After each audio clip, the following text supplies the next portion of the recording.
Golden State Media Concepts Baseball Podcast. We cover everything Major League, from spring training to the World Series. We've got your favorite club covered, from New York to Boston to LA. This is the Golden State Media Concepts Baseball Podcast.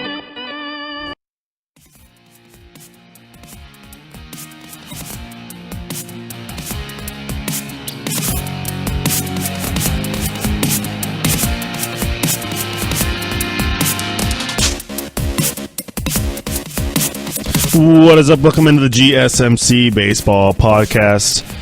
It is a Friday as we end our week here. And as of course, this podcast is brought to you by the GSMC Podcast Network. Coming to you as we were going to bring you the scores and highlights from the games the past few days, talk about some stories around the Major League Baseball, and then highlight the games for this weekend. We'll just jump right into it here in this first segment, as we always do on the show, with some review of the games from Wednesday and Thursday now, as it is Friday. And we had a full, well, actually, we didn't have a full slate of game either day. It was the Twins and the Cardinals who did not play on Wednesday, by the way, for those who remember me trying to figure that out on the Wednesday show. But so yeah, we had 14 games on Wednesday and then about 10 yesterday, with some teams having off days on a Thursday. All right, as we're going to start in Milwaukee with Carlos Carrasco and his, he was pitching in the ninth inning, I know that. Did he finish it off the complete game? He did, as he went 9 innings, allowed 2 runs on 5 hits, 1 walk, 14 strikeouts for Carrasco. And of course, pitching, that game was in National League Park, so he had to swing the bat in that game, and he actually had a base hit and an RBI for his, helped himself out for his team there. It's pretty cool having those American League pitchers hit and actually have some success at the plate. So the Brewers dropped this one to the Indians 6-2. Home runs by Tyler Naquin and Francisco Lindor in that one for the Indians. The Brewers did not have a home run in that one, but yeah, take the loss there. Carrasco, nice pitching performance, got the complete game victory. In Texas, it was a walk-off win for the Rangers. And this one, Nomar Mazara with the walk-off homer. He also hit a homer to tie the game in the bottom of the 7th inning, so he tied it and then won it in the bottom of the 10th with a solo homer, a line drive into right field. It was obviously a bullpen game after the starters, but it was Bartolo Colon who went 5 innings, allowed 2 earned runs on 6 hits, 1 walk, 4 strikeouts to give up a home run in this one. That was to Pete Kozma. So, but no decision for both pitchers there, and the bullpens ended up going in this one for quite a while, and then the Rangers got the walk-off win there at home. The Angels shut out the Rockies. It was Bardia. It was the young right-hander for the Angels, Jaime Bardia. I remember him. He was the guy who had the 21 pitch at bat with Brandon Belt. He went 5 1/3 innings, allowed no runs on 5 hits, 1 walk, 7 strikeouts, and then 3 relievers behind him kept the Rockies scoreless in Colorado, which is pretty rare, actually, quite rare, as the Angels beat up on them 8-0. Home runs from Zach Kozar, Justin Upton, and Rene Rivera for the Angels. 8-0 win there. Astros beat the A's in Oakland 4-1. This is the Garrett Cole start on Wednesday, as he Daniel Meg did pitch pretty well as well, but it was Garrett Cole who in 6 innings allowed 1 run on 4 hits, 3 walks, 9 more strikeouts for Cole as he continues to roll along here with those strikeouts.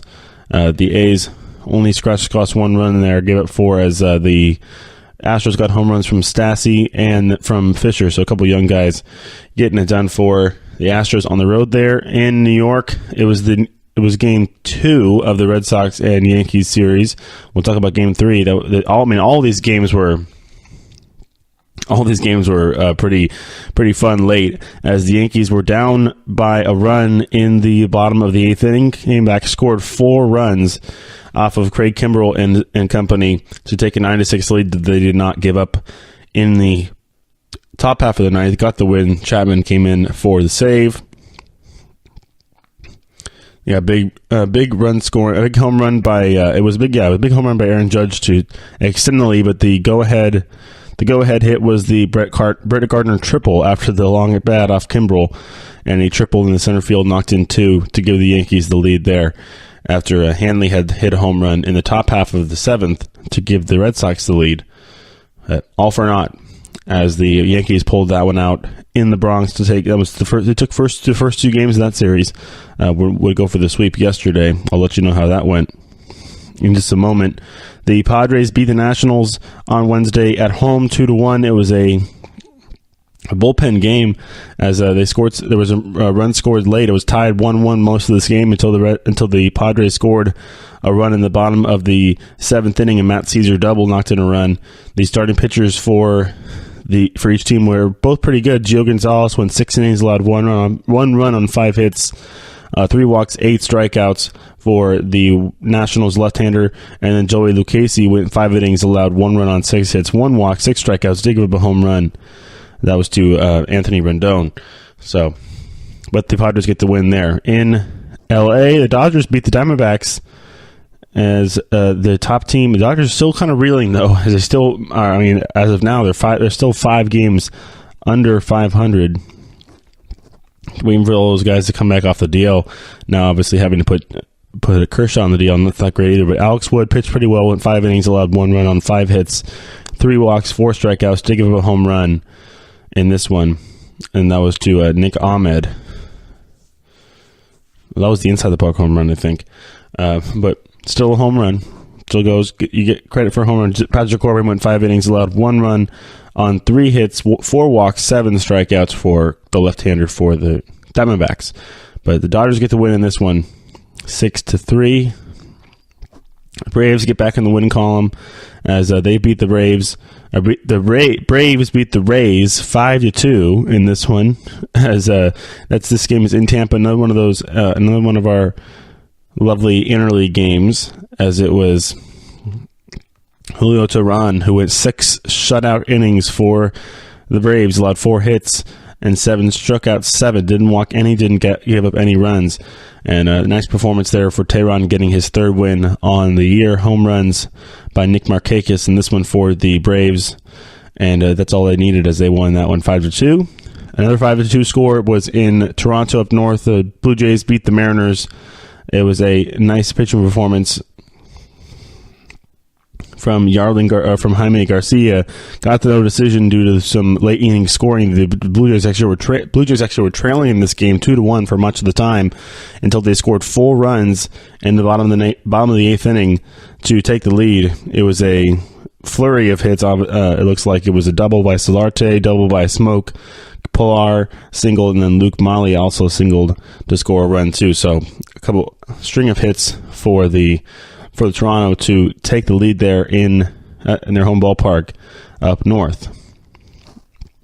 All right, that'll wrap it up for one more game. Cubs beat up on the Marlins 13-4. Jose Quintana gets his 4th win, and the Cubs bats come alive at home. They get home runs from all their big guys. Bryant, Rizzo, and Addison Russell all go deep at the friendly confines. All right, to Thursday, as the Red Sox in the final game of the rivalry do avoid the sweep in New York. They get the win 5-4 after breaking the tie. Well, the Red Sox actually were up 4-0 for most of this game, and then they gave up a 4-run 7th inning to let the Yankees come and tie. And they're up 4-0 all the way until the 7th. And then the Yankees came back and scored 4 runs on a walk, a single, and a force out, it looks like, and then a wild pitch as well. So kind of every different way you can. And then at the top of the ninth, JD Martinez hit a pop-up. This is another thing. Just more rant, making me rant more on Yankee Stadium. Hit a pop-up that would be an out in a lot of different ballparks, but at Yankee Stadium, or at least maybe off the wall if it was, a short porch would still probably be an out. Hit a ball that literally went over the fence by probably inches, because a judge tried to rob it. I advise you to go look at the highlight of this home run, because, I mean, it could have been, I don't know if it was reviewed or not. I don't think it was reviewed, whether there was fan interference, because the ball definitely got over the wall, but very close as as Judge, if there was no fan there, may have missed the ball, as he looked like the ball did go over his outstretched glove. It didn't matter, as J.D. Martinez did get a home run on that one to take the lead for the Red Sox. And this time, Kimbrel was able to get the save. Out in Toronto, the Mariners came back and beat the Blue Jays behind Mike Leake 9-3. In this one, Leake was pretty good. He went 7 innings, allowed 2 runs on 6 hits, 1 walk, 6 strikeouts, to give a home run to Russell Martin, but that was pretty much the only he got dinged on. Is that was that 2-run? That was a 2-run homer by Martin. That was the only runs he gave up. The Mariners got homers from Seager, actually two homers from Seager. Ryan Healy also went deep, and so did Mike Zunino. 9-3 win for the Mariners in that one. Braves beat the Marlins 9-2. Mike Fulton-Amich, a good start for him as he gets the win. For Atlanta, he went 5 innings, allowed 1 run unearned on 3 hits, 2 walks, 4 strikeouts for the Braves right-hander.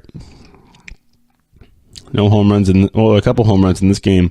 Brinson went deep for the Marlins, and Albies and Freeman went deep for Atlanta. Continuing on here, the Brewers beat the Rockies again in Coors Field. 5-2 final is this one, as Jhoulys Chacín gets the win against his former team. 5 1/3 innings, 2 runs allowed, 4 hits, 2 walks, 5 strikeouts to give up a home run in this one to Trevor Story. But that's pretty much all he allowed. Lorenzo Cain went deep for the Brewers, and they get the win 5-2. Nationals beat the Diamondbacks in extra innings 2-1. Took 11 innings to decide this one, as the Nationals get the win on the road. It was a pitcher's duel most of this game. Zach Greinke against Tanner Roark. Roark went 7 innings, allowed 1 run on 4 hits, 4 strikeouts, no walks. So Greinke was equally as good, pretty much the same line. Went 7 innings, allowed 1 run on 4 hits, 6 strikeouts. Very similar lines there for those two guys. That's pretty cool. But they both get no decisions, and the D-backs were not able to hold the Nationals. They broke the tie with a Matt Adams single in the top of the 11th inning, and the Sean Doolittle was able to come in and get the save for the Nats. Angels beat the Twins at home in L.A. 7-4 over the Twins. It was Garrett Richards who went 5 1/3 innings, 3 runs allowed, 5 hits, no walks, 4 strikeouts to give up a home run in this one to Brian Dozier. Max Kepler also went deep for Minnesota, but they lose as Ian Kinsler, Justin Upton, and Shohei Ohtani hit home runs for the Angels. In this one, we'll have to look at that Ohtani homer. I've kind of talked out on Ohtani. He's definitely found his... I don't know if he's found his groove. He's not really a big... he's still a big story, obviously, but he's just kind of integrated himself into old Major League life. He's a Major Leaguer now. Cardinals beat the Padres 2-1. Mikolas is 5-0 now on the season as he gets another win for the Redbirds. They win this one in a tight matchup, 2-1. Jordan Lyles was pretty good as well. He went 5 innings, allowed 1 earned run on 5 hits, 6 strikeouts to give up a home run in this one to Tommy Pham. It was a solo shot, but it was all about Mikolas. It was about that young right-hander Miles Mikolas for the Cardinals. He was 6 2/3 innings, allowed 1 run on 5 hits, 1 walk, 4 strikeouts. Also gave up 1 home run. The only run he gave up, and that was to Lopez, the catcher for the Padres. Rafi Lopez hit a homer, and that was the only run they scored in that one. And then finally, the Reds beat the Dodgers 4-1 in this one. It was a late inning affair for the Dodgers. For the Reds. They were scoreless until the 6th inning. Dodgers were up 1-0, and then they scored in the 6th, 7th, and 8th innings to get the 4 runs they needed to get the win there. It was a Walker Buehler for the Dodgers. He went 6 innings, allowed 2 runs on 5 hits, 8 strikeouts. Tough luck loser as Molly, the starter for the Reds, Tyler Molly, stays in and gets the win as he was the pitcher of record there in the 6th inning. Went 5 and allowed no earned runs. 1 run, it was not earned. 3 hits, 4 walks, 2 strikeouts in this one. Scooter DeJohnette hit a home run for the Reds off Daniel Hudson in the 8th inning. All right. perfect timing as we'll wrap it up for this segment. I got both days in, and we'll talk some about the Red Sox and Yankee rivalry when we come back, and then we'll get into some more stories for the third segment. And of course, in the fourth segment, we will we'll preview the games for this weekend. So stay tuned, and we'll be right back. This is your ultimate stop for everything sports. The Golden State Media Concepts Sports Podcast. Should I say more? From the NFL, MLB, the NBA, to MMA, it's all in here. The Golden State Media Concepts Sports Podcast. Listen now.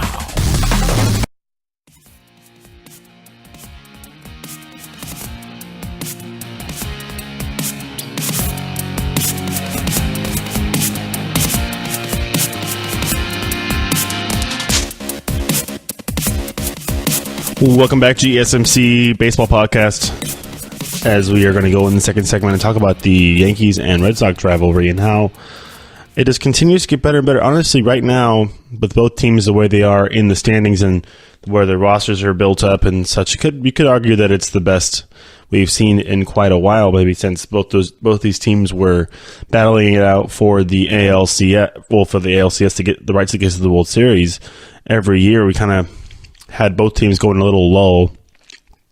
Well, Yankees did get the World Series. Yankees got the World Series in 2009.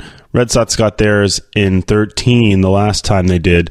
The Red Sox got the one up on the Yankees' most recent World Series championship. Yankees definitely want to get back. Well, everybody wants to get back, but the Yankees are definitely making it seem like they are going to pull out every stop possible to get back to the World Series, as they feel like they had the best team last year, as well as everybody thought they were a year early last year. Obviously, Aaron Judge having the season that he had last year was quite a surprise to a lot, but having a 3-1 lead on the Astros and blowing it. I mean, everybody talks about that 3-1 lead. Oh, the Indians blew a 3-1 lead. The Warriors blew a 3-1 lead. The Yankees blew a 3-1 lead too, guys. Just to let you guys know that.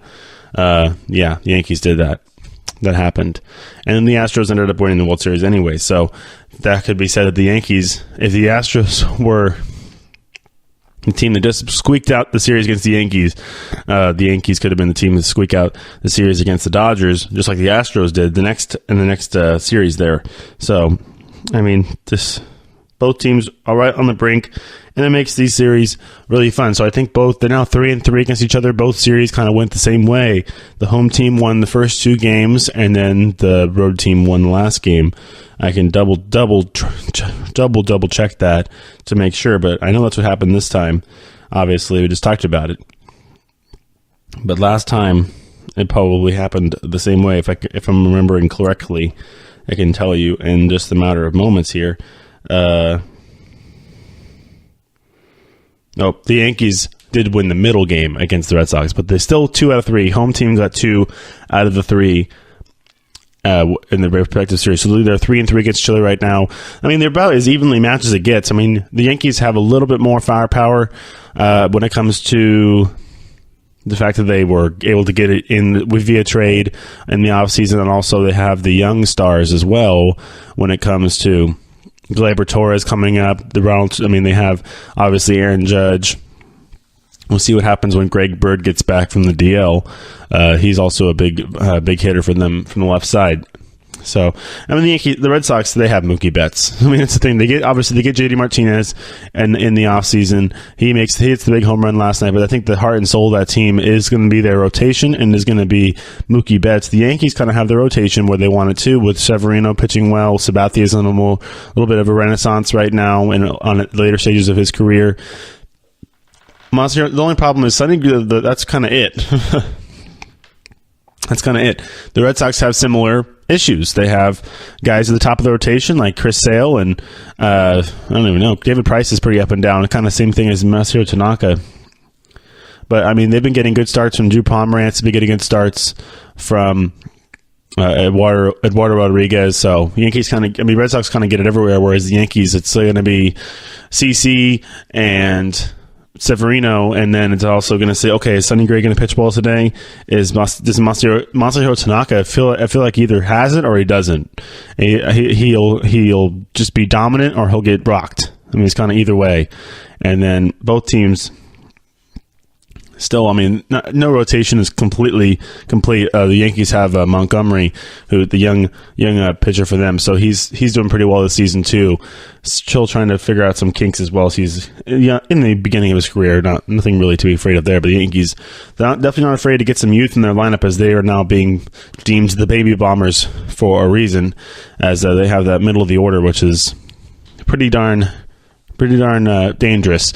I mean, the Red Sox on a good day have it too. I mean, Mookie Betts has 4 home runs in his career. 3 home runs in a game 4 times in his career. So the guy knows how to hit long balls, knows how to hit in that park.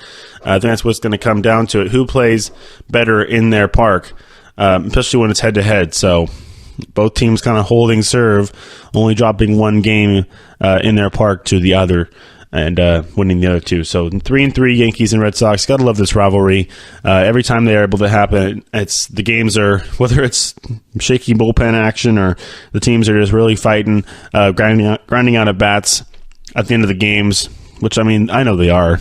They are, obviously. It's just the fact that they want to win so badly, especially against the other team, and they're getting these new faces involved. I mean, I think Gleyber Torres had a big, Gleyber Torres had a big hit the other day to win a game. They had Aaron Judge had a big hit. Even Brett Gardner, who's been a Yankee for quite a while, been in this rivalry for quite a while now.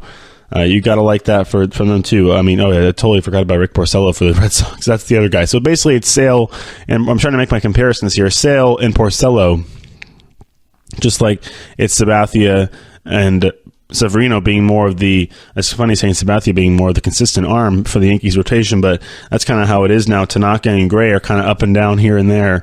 Same thing with David Price on the other side with the Red Sox, is he's still not found a way to get into the hearts of those northeastern fans up there in Boston, but he's still trying to figure it out. I think he might get there, whether he plays Fortnite too much. I think I saw some reports saying he was having some carpal tunnel issues because he plays too many video games.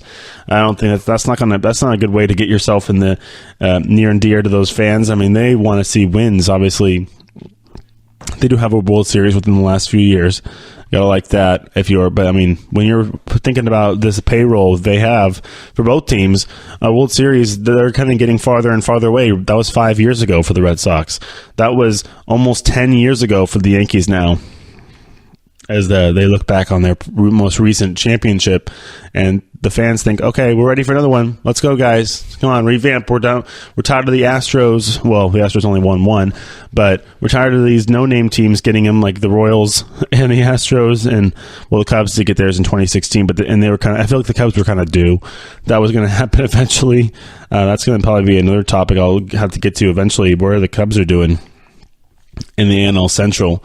Right now, it's AL East talk. We're going to get into some talk about the more new MLB stars, and I've said one of them, like Gleyber Torres, even though he's only been in the MLB for 2-3 weeks, and the same thing with Ohtani, who's only been in the league for now about a month and a half. So already 5 home runs for Ohtani, though. You got to like that if you're an Angels fan.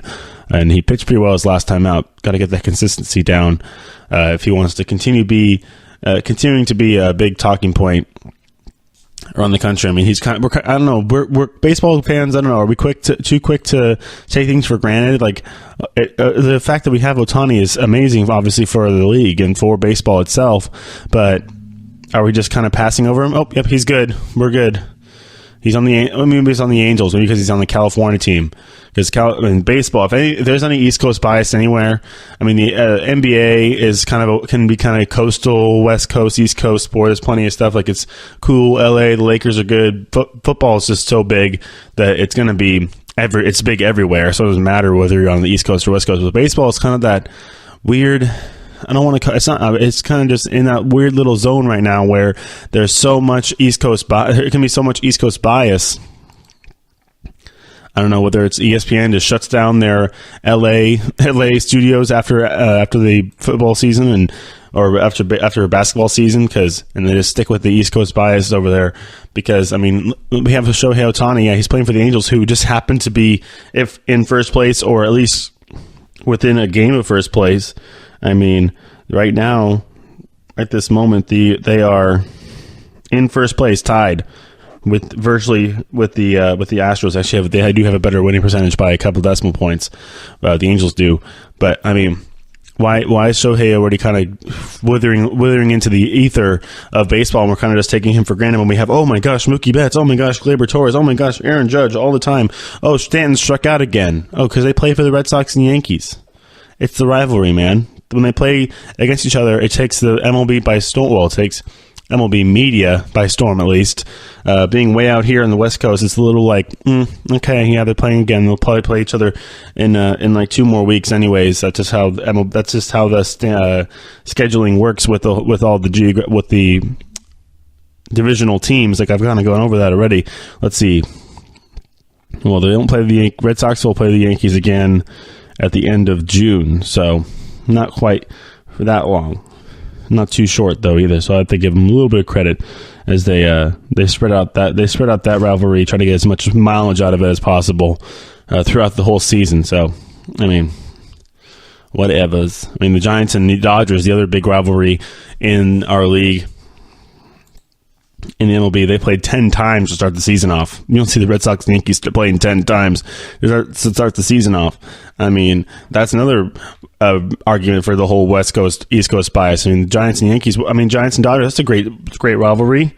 Isn't it as good as they don't deem it as good as the Red Sox and Yankees? Not well enough to be spread out through the entire season in order to get more viewership, more time in between. Like, oh, we're just going to pack all these basically half. The Giants have played half their games already with the Dodgers, over half actually, since it's 10 versus they only play 19 times. So just over half of their games have already been played against the Dodgers. Just for an example, versus the Yankees and Red Sox played 6 times, and they don't play, and they're going to play 13 more times, and they're not going to play for a month. And then they're going to play again, probably 2-3 series within 2 months of each other, within a 2-month span. I mean, that's just scheduling. It's interesting how it all kind of works out that way. All right. Well, Red Sox and Yankees, gotta love it. The fact that they've revamped all their lineups. Obviously, we got some great young stars. It's a good segue to get me into the next segment, as we're gonna really go in deep on like who are these young stars, where'd they come from? I mean, these guys come in trades and stuff like that. Were they drafted? Obviously, we're gonna highlight some of the bigger names we talked about, but also some of the guys maybe we haven't heard of. I know we have some guys out in New York that are big. Like I've said, Gleyber Torres is a big name. In Atlanta, we have Ozzie Albies and Ronald Acuna Jr. And obviously they're hitting the absolute cover off the ball. In Philadelphia, there's Rhys Hoskins. He was up last year, ended up finishing 5th in the Rookie of the Year voting, but he only played for about 2 months. Came up in August, played August and September, and that was about it. But there's also some other guys out in Philadelphia that are pretty impressive. The pitching staff is up there as well. So there's people all over the place. Mookie Betts, I know he's been in the league for quite a while now. But we're going to get to these young stars. I mean, even some of these guys, you think about Francisco Lindor, George Springer, Alex Bregman. These are all still young guys. They've been in the league. I know we've kind of heard of their names for a long time because Lindor, all those guys I just said, Lindor, Springer, and Bregman have all been in the World Series already. Lindor played with the Indians in the World Series in 2016. The other 2 guys were in the Astros last year. He had other young stars in the World Series last year too with the Dodgers. Jock Peterson had his day, but especially with Corey Seager and Cody Bellinger, you have people all over the cross country, and I can kind of pick and pull a name for every team. Ryan Healy on the Mariners, I mean, Justin Buxton, or no, that's not his name, Bill Buxton on the Twins, and Byron Buxton. There we go, on the Twins. But there's dudes everywhere, and they're coming up, and they are kind of sneaking. And that's one of the things is that there's so many different players. And Major League Baseball is amazing because there is all these rings of minor league talent where these guys have prospects. These teams have prospects in their system, and then when they're deemed ready, they come on up, and they usually either show up and show out, or they go back down. Basically, that's how it works in the major leagues. And we're seeing a lot of guys not get nervous or stand down in the bright lights of the Major League Baseball. They're in the show, and they're showing out. Basically, that's why they call it the show. It's just such a big difference between even AAA and Major League Baseball, as we'll go into them a little bit more in depth on the next segment, and we'll do that right after these messages, so stay tuned. Tired of searching the vast jungle of podcasts? Now listen close and hear this out. There's a podcast network that covers just about everything that you've been searching. Hey! The Golden State Media Concepts Podcast Network is here. Nothing less than a podcast bliss with endless hours of podcast coverage. From news, sports, music, fashion, cooking, entertainment, fantasy, football, and so much more. So stop lurking around and go straight out to the Golden State Media Concepts Podcast Network. Guaranteed to fill that podcast itch. Whatever it may be. Visit us at www.gsmcpodcast.com. Follow us on Facebook and Twitter, and download us on iTunes, SoundCloud, and Google Play.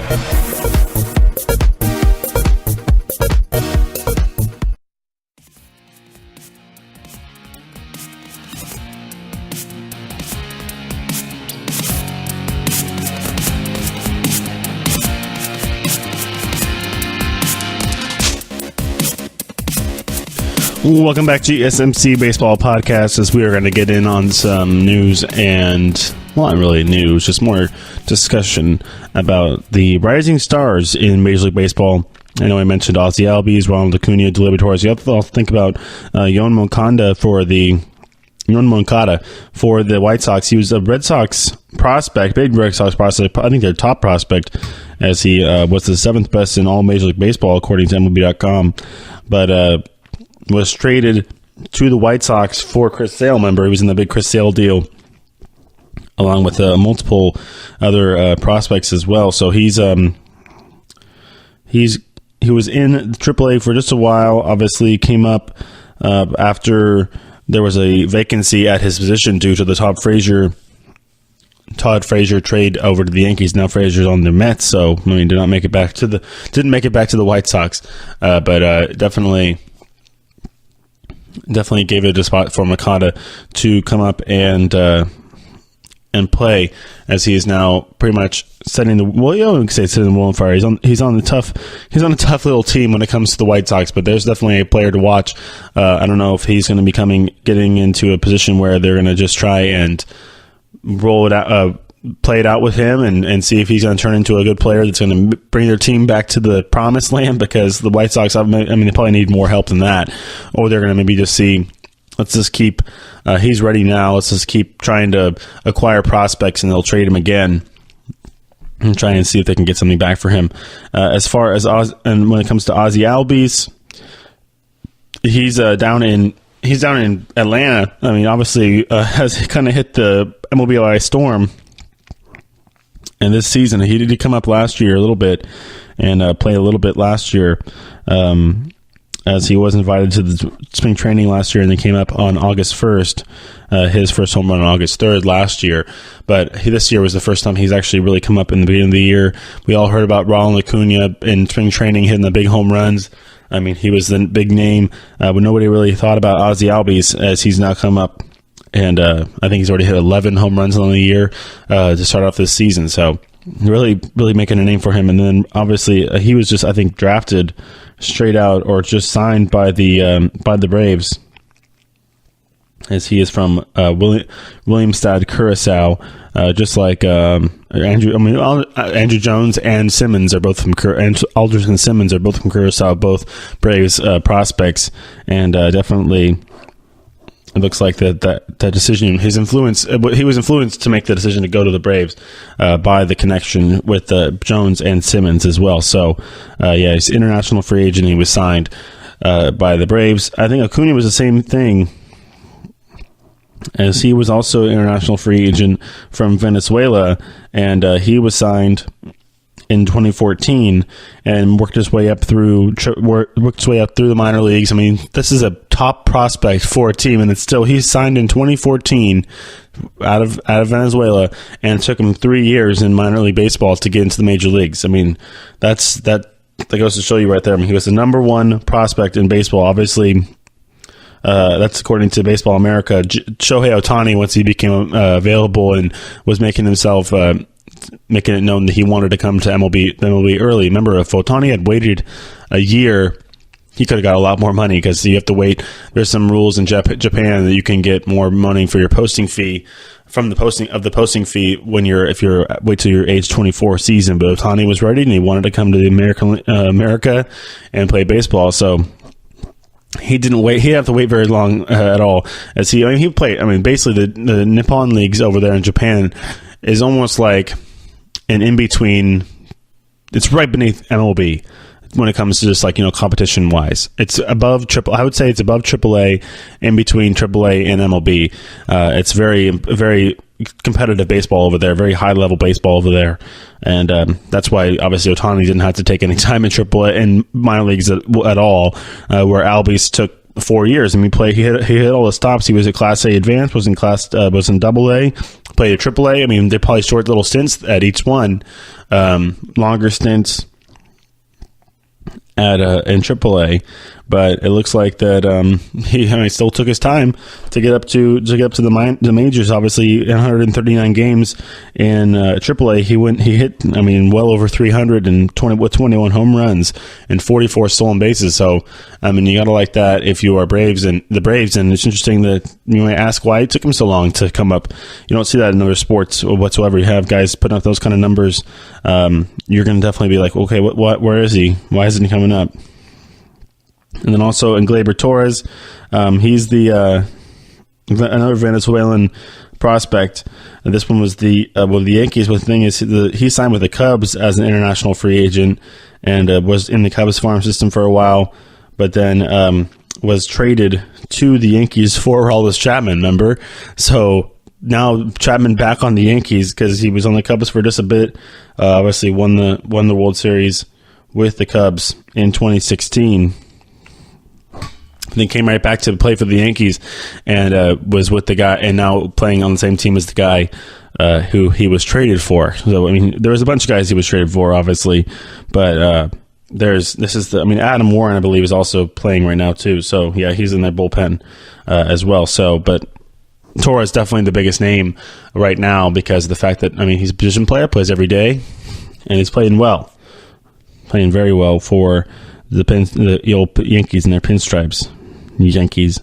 And then we have, there's also some other play. These are guys who are just starting now. These are guys who, if they didn't play, I think of all these people, those four guys I just talked about, Moncada and Albies are the only ones that actually got at bats last year. Torres didn't, and neither did Acuna. The other two guys came up for barely any time. They came up mid-August, and then I can talk about Rhys Hoskins too. He came up in August as well. But Rhys Hoskins is another story. He's all these guys, they all signed international money. Rhys Hoskins is from Sacramento. He's from out here in California, went to Jesuit High School in California, and then Sac State, and was drafted in the 5th round by the Phillies. And now just kind of worked his way up through the minor league system and got called up last year, set the world on fire last year, and got himself a solid spot. Whether he's playing left field or first base, but he's going to be a big part of that middle of that order for the Phillies for quite a while now. As him and also Odubel Herrera, another name. I think Odubel's only like 26. Hoskins is 24. But yeah, there's so much young talent. I can go through all the 25 and under talent in Major League Baseball. Chris Bryant's only, I think, 24, 25 years old. Hoskins is 24. Greg Bird, I talked about him for a second with the Yankees. We'll see what happens when he comes back from injury. He's been hurt the last couple of years. As it is, he's kind of like, injury-prone guy. He's 25, has been successful when he's healthy. Jose Barrios for the Twins, the right-hander, he's 23. Luis Castillo, the right-hander for the Reds, he's 23. Byron Buxton's, I think, is 24. I mean, Matt Chapman for the A's, I can talk about Matt Chapman for a while, too. He's 24.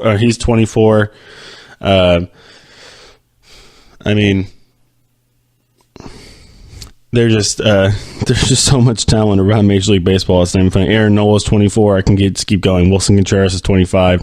I think Chris Bryant might be just a tad over, but he's also another guy. These guys are coming up young and they're playing, but they're also coming up when they're ready. I mean, there's no rush in Major League Baseball. They have plenty of talent. I mean, not plenty of talent, but it's plenty of time to take when you're in minor league baseball to chill out and, just find your swing, hone your craft,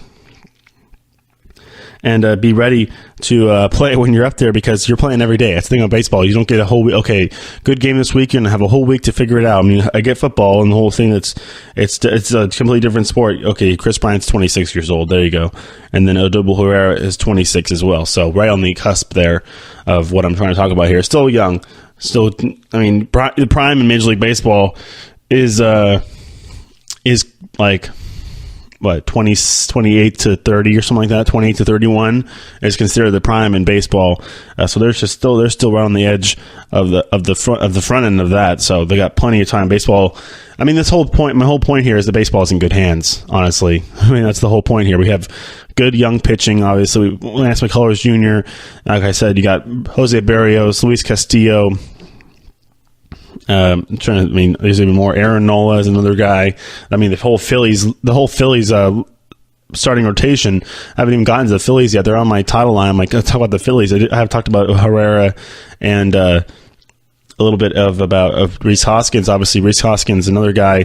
I think he finished fifth last year in the voting last year for the Rookie of the Year. Only played 2 months of baseball, so.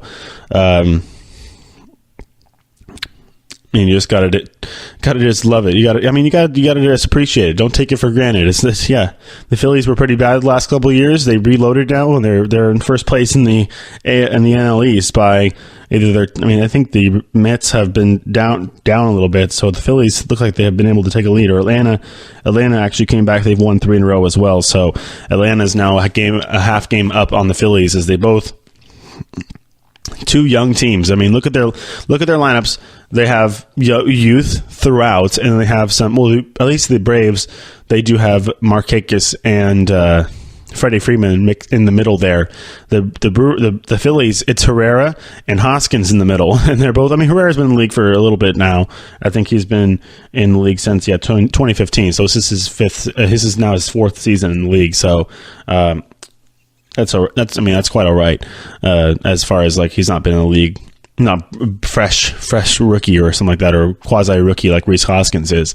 But no, it's him, Rhys Hoskins. They got Cesar Hernandez, who's playing really well. I mean, they got a lot of players who've been kind of just toiling around in that Phillies team, which is not very good. Now finally they got their pitching all figured out with Noah. I mean, they have Vince Velasquez, who throws absolute bullets.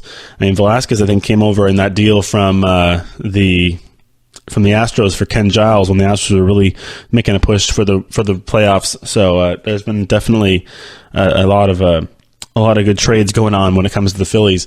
And they're trying to transition from the Ryan Howard, Jimmy Rollins, Chase Utley led Phillies team to a younger team where you have now obviously Rhys Hoskins, Odubel Herrera. I'm trying to think of more. Obviously, the thing is they did get some veteran talent in there as well. They got Carlos Santana from the Indians, right? Yeah, from the Indians. Last year, and now he's holding down at first base for them with Hoskins playing out in left field, as they're both hitting really well. They got obviously Aaron Altier, Alfaro behind the plate. I mean, all these guys kind of just hitting the cover off the ball all over the place. So you got to like the fact, if you're a Phillies fan, you weren't expecting to be good. Maybe we're a year away. It's always these teams that are a year away that are maybe like, okay, they're actually going to be good this year. they're already 7 games over 500. They just swept the Giants in 4 games. That's not really saying that much, but that's what happened. I mean, they've won. They're 22-15. I mean, what's wrong? Nothing wrong with that. Nothing wrong at all with that. So the only problem is you got to see if they sustain it. They got to sustain it with these young players. I mean, just looking at their lineup from Thursday, I feel like they only have one guy who's over 26 or 27, really, in their lineup. I mean, yeah, Velasquez was the starter. He's like 25, 26. Then they got Cesar Hernandez, Aaron Altier, Herrera, Hoskins, Carlos Santana. Oh, yeah. I totally forgot about one of their better players is Franco, their third baseman, Maikel Franco. He's 26. 25, turns 26 this year. So, I mean, he's 25. Then they got Kingery at shortstop. He's young, too. So, I mean, they have all these younger kids. Scott Kingery, he was 1994. So, he's turns 24 this year, or turned 24 this year, last month. So, just looking at Alfaro as their catcher. So, that's a lineup that's littered with young players. I think Carlos Santana is clearly their oldest player. And he is, he's getting up there. He's almost to 30. So, I mean, he's over. I know he's 32. He's 32 years old. So he's clearly their oldest player. As everybody else, I think, is as well below 30. As they have Altier is 28, and then just looking at the rest of these guys, Hernandez is 28 as well. So, yeah, lots of young talent on that Phillies team, and we'll just have to wait and see if they can sustain it for the rest of the year. So we'll come back with the preview for the weekend as we finish off the show today on a Friday and get you guys ready for a nice weekend of baseball. So stay tuned for all of that. Want to know the latest in soccer? Then listen to the Golden State Media Concepts Soccer Podcast. From MLS, the World Cup, and the Premier League, we've got you covered. The latest updates, the hottest matches, and news on the league's top players. It's the Golden State Media Concepts Soccer Podcast. David Beckham scores the goal to take England all the way to the World Cup finals. Listen now.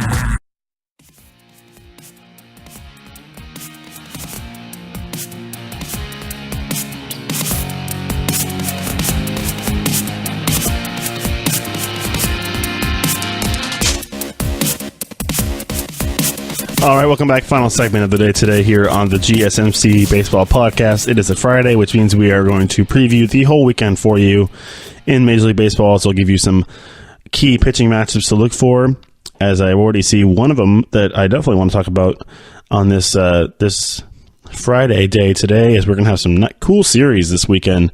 The Phillies and the Mets are going to be going at it in Philadelphia. It'll be Steven Matz against Jake Arrieta for the Phillies as they get a weekend series started. Over in New York, it'll be the A's and the Yankees. Sonny Gray against his former team. That's what I want to note that one. I'm not sure if it's his first start, but definitely one of the first starts he's made against his former team after they traded him last year over to the Yankees. The A's have not announced who they're actually going to throw out there today on the mound. They have the only TBD out there right now. In Toronto, it'll be Chris Sale against Aaron Sanchez for the Blue Jays. Sale 3-1 with a 2.02 ERA. Sanchez 2-3 with a 4.14 ERA. Chris Sale 63 strikeouts already on the season, as he looks to put that number even higher after the day today, as he pitched pretty well last time out in Texas. Struck out 12 in 7 innings. He did over in Texas. Down in Arizona, it'll be the Nationals and the Diamondbacks.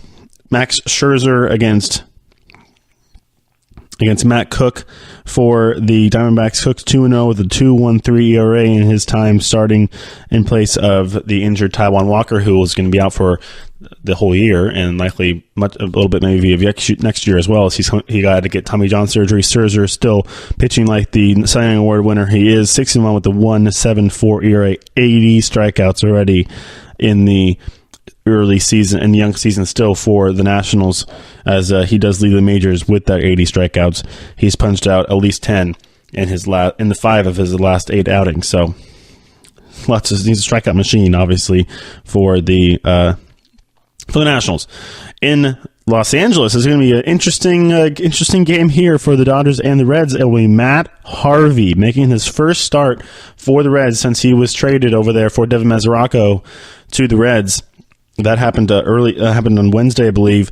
The Mets and the Reds were able to make a deal to get Harvey over there, and they were actually able to get something back for him. And instead of just putting him on waivers and kind of losing him for nothing, they got a trade. Maybe were able to make a trade, getting Mesoraco. Obviously, the Mets need some help catching, as they're not getting pretty much any production out of that position at the plate. So hopefully Mesoraco, a good hitting catcher, will get that figured out for them. Harvey 0-2 with this even 7 ERA on the season. Kenta Maeda is 2-2 with a 4.02 ERA, 41 strikeouts. So we'll see how that goes, and we'll talk about it for sure on Monday. In Texas, it'll be the Battle of Texas, the Rangers and the Astros in Houston. Cole Hamels for the Rangers against Justin Verlander for the Astros.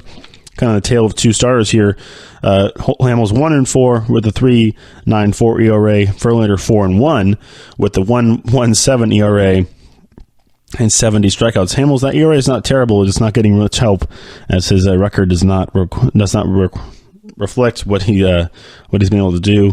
And then looking at other starters around this league here, I wanted to just kind of highlight some big ones. There is Trevor Bauer will be going for the Cleveland Indians, who still sit at even 500, 18-18, and they remain on top of the American League Central, which is looking like the American League.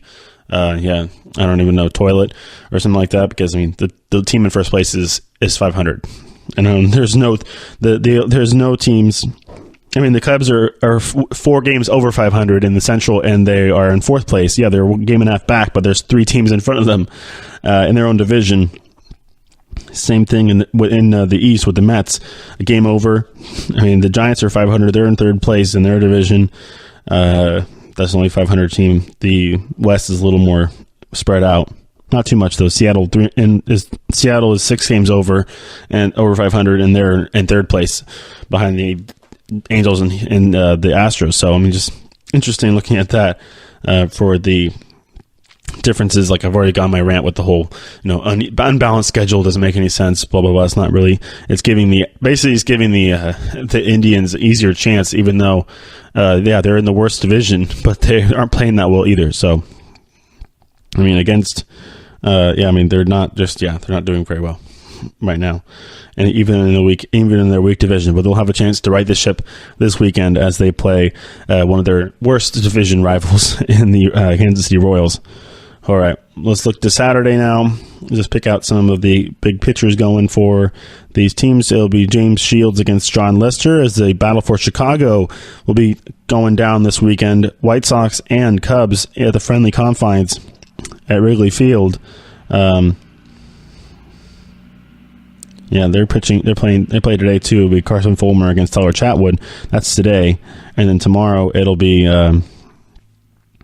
like I said, Shields and Lester, as they're going to get that game going in the afternoon there at Wrigley Field. And then more like up north in Toronto, north of the border, it'll be David Price against Marco Estrada, Red Sox and Toronto Blue Jays. Price, like I said, 2-4 with a 5.11 ERA. It's still interesting how his Red Sox career is moving along here. He's did miss his last start with that carpal tunnel in mild carpal tunnel strain last week. So it's interesting how we'll see how he comes back from that, quote unquote. It is an injury. It doesn't feel very good, obviously. And then we're going to actually there's 16 games on the schedule today. It's Tampa Bay tomorrow, and Saturday. It's 16 games scheduled. So we're going to have Tampa Bay and the Orioles are actually going to play 2 games. The Orioles have not announced a starter for either. Chris Archer will start the second game for the Rays. In Arizona, the Diamondbacks have not announced a starter for tomorrow, but they'll be facing off against Steven Strasburg for the Nationals as he'll get the ball. He's 4-2 with a 3.52 ERA on the year. Not that bad. 3.52. There you go. That's a little better. Down in Miami, it'll be Yarlin Garcia against Soroka for the Braves. The young right-hander, Mike Soroka, is only 20 years old. As the Giants were able to beat him, in his last start on Sunday. And then Yarlin Garcia, he did have his worst outing of his career last time after he allowed a career high 7 runs and 3 homers and lost to the Cubs his last time out. But he's been pretty good for the Marlins the whole season. His ERA is still around 2.6. And for the back to the Battle of Texas, it'll be the Doug Fister against Charlie Morton. For the Astros, Morton's still 4-0 with a 2.16 ERA. Houston is still looking pretty good there in that division as they're keeping pace with the Angels. In Detroit, it'll be Felix Hernandez against Michael Fulmer for the Tigers. Fulmer 1-2 with a 3.51 ERA, 34 strikeouts. Felix Hernandez 4-3 with a 5.28 as he looks to get that down. The King Felix not pitching like King Felix. In Philadelphia, Mets and Phillies, it'll be Noah Syndergaard against Zach Eflin, and pair of young right-handers. As Syndergaard is still looking for his third win, is 2-1 with a 3.09 ERA, 54 strikeouts. He's had a nice little stretch, but definitely not his best. They have been quality starts, but he needs to pitch. Must learn to pitch up in the strike zone with more regularity. Obviously, his effectiveness needs to get a little better too with the preciseness on his pitches. All right, that'll do it for Saturday. As I'm looking around here, just not really seeing any big names. Maybe Sunday will give us something better. Obviously, we're gonna get to Strasburg start. Scherzer's pitching, and then on Sunday. All these big series, a lot of good series coming out, are happening this weekend. I know the Giants are in Pittsburgh. Like I said, Mets, Phillies. It's going to be Nationals and Diamondbacks, Braves and Marlins. The Battle of Chicago is happening this weekend. White Sox and Cubs it's one of the games I'll highlight. Lucas Giolito going for the White Sox against Kyle Hendricks for the Cubs. Kyle Hendricks is 3-2 with a 3.02 ERA as he looks to right the I wouldn't say right the ship, but pitch a little better as he has go 6 innings, has gotten back on track a little bit as he did go 8 frames against the Marlins in his last start. So good little trajectory for Kyle Hendricks. He's a sinker baller. Got to get that ball down. That's the key to his success. Blake Snell will be going in the finale of the Rays and Orioles series. He is not. They have not announced a starter for to be his counterpart yet. The Orioles haven't. Orioles having some issues with their pitching rotation. We'll see what Buck Showalter does over the weekend. In New York, it'll be Brett Anderson against Luis Severino for the A's. Brett Anderson is 0-1 with the 8.68 ERA. Pitched well in his first start, not so much in his second one for the A's, as he was roughed up for 9 runs in 7 innings against the Astros. And then Severino 5-1, pitching very nicely in the season with that high octane fastball.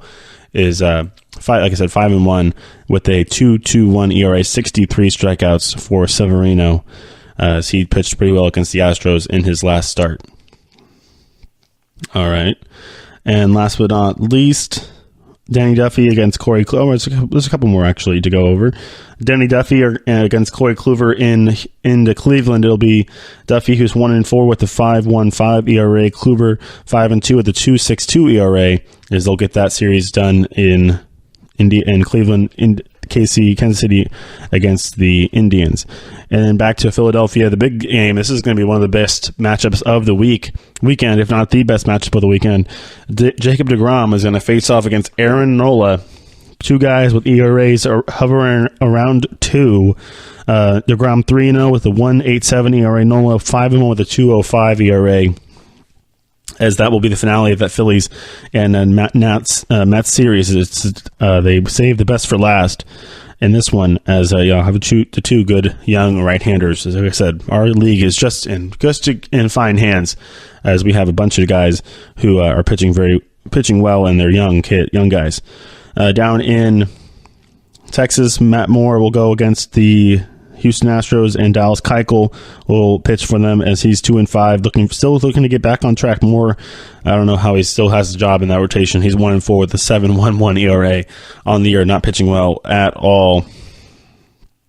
Down in Los Angeles, it'll be the young Fernando Romero, who is yet to allow a run this season, as he's 2-1 with a 2-0 with a 0 ERA, 14 strikeouts. Shohei Ohtani, 3-1 with a 4.10 ERA, 32 strikeouts. Shohei going for the Angels, as he's now back on that normal Sunday starting, like they had him before he had that blister. He had him start one Tuesday, and then they just kind of had him. They skipped him all the way until he got back to a start on a Sunday. So that's pretty cool. And then Luis Castillo, one of the young guys I was talking about earlier, he's going to be pitching in L.A. for the Reds against the Dodgers and against Rich Hill, the left-hander, who's looking to get his series back on track. He did have to get scratched in one game, came back, and didn't have a minor league start after his 27 days or 24 days on the sidelines.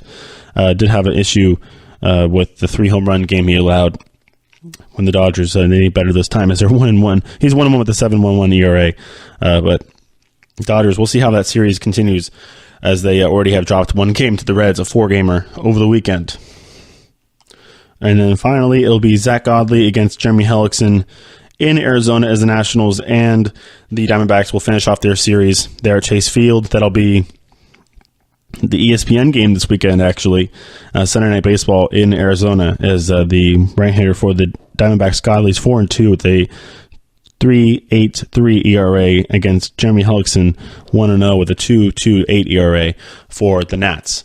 All right. That'll wrap it up for the day today, as we had a full show for you guys today. Kind of give my thoughts on the rivalry, went through all the young stars in Major League Baseball, talked about how baseball is in a good hands these days, obviously, as they have some very young, very good talent. Even the guys who are in the guys between 20, even 20 years old, like Albies is, and between 20 and 25, there's a lot of talent. Even 20, if you want to extend it to a 26-year-old range too, tons and tons of talent all around the league, pitching, hitting, everywhere. So everybody, we're in good hands in Major League Baseball as we get into this new era of players. Even the young guys. I still remember the 2005. Even the 2005 draft, which was the Justin Upton and Ryan Braun, and I think Andrew McCutcheon was also in that draft. So you got to go look at the 2005 MLB draft, and then go look at like the 2012 or 2013 MLB draft, and see there's stars all over the place. As we've been lucky in getting some good baseball. All right, we'll come back on Monday. Everybody have a good weekend. We'll talk about those games I highlighted or I previewed just now. And lots of good pitching performances. Looking forward to seeing how that DeGrom-Nola starts goes on Sunday. So we'll be back on Monday. Everybody, like I said, watch some baseball. Enjoy your weekend, and we'll see you. You've been listening to the Golden State Media Concepts Baseball Podcast, part of the Golden State Media Concepts Podcast Network. You can find this show and others like it at www.gsmcpodcast.com. Download our podcast on iTunes, Stitcher, SoundCloud, and Google Play. Just type in GSMC to find all the shows from the Golden State Media Concepts Podcast Network, from movies to music, from sports to entertainment, and even weird news. You can also follow us on Twitter and on Facebook. Thank you, and we hope you have enjoyed today's program.